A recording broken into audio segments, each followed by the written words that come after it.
you are a compassionate antinatalist as opposed to a misanthropic antinatalist.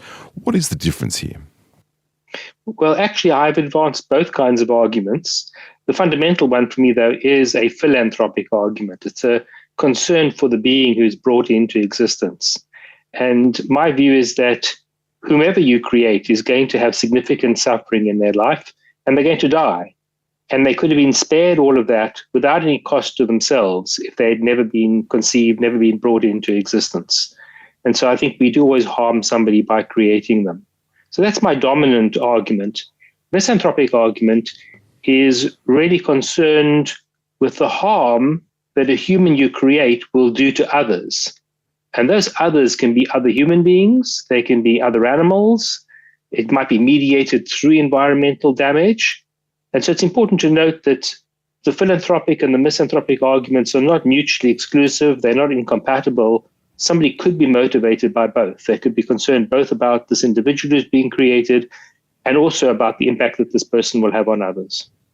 I'd like to maybe finish up here with the question about the extent to which antinatalism is tied to a misanthropic philosophy. The notion, for example, that human beings are a kind of virus. You know, the planet would be better off without us because we're destroying the environment, we keep on starting wars and so on. Are we just a bad lot, do you think? I do think we are. You're correct to distinguish two kinds of antinatalist argument. The one is a philanthropic argument and the other is a misanthropic argument. My book, Better Never to Have Been, was devoted to the philanthropic argument, and that, I think, is the most important argument for antinatalism. It's the most far-reaching in its conclusions and the extent of the antinatalist view that it defends. But there are also misanthropic arguments, which I think are not incompatible with the philanthropic ones. Perhaps I should just say something about the distinction between them. So philanthropic arguments for antinatalism are those that are rooted in the interests of the being that is brought into existence. The idea is that you're going to be harming somebody by bringing them into existence, and therefore you ought not to do it. Misanthropic arguments are concerned with the interests of other beings that will be negatively affected by your bringing this new being into existence.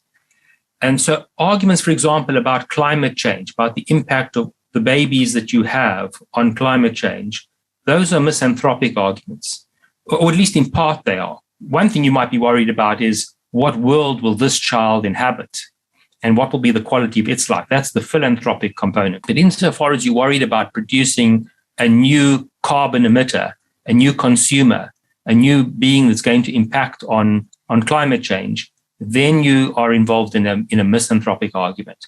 And I do think that has a certain force, a certain power to it. I just don't think that it produces the kind of categorical opposition to procreation that the philanthropic argument does. Instead, what it does is calls for a reduction in procreation and a more selective kind of procreation. Right. So you're what you might call a compassionate antinatalist. You're concerned with the amount of suffering that exists in the world, and you would like to relieve that suffering, and this is the way, the best way, the only way in which you can see to relieve it. Yes. Yes, there's a compassion even in the misanthropic argument, because although you're concerned about the harm that the newly created being will do, you are concerned about the harm of other beings. And so this is not a nihilistic philosophy. Neither the misanthropic nor the philanthropic arguments are nihilistic.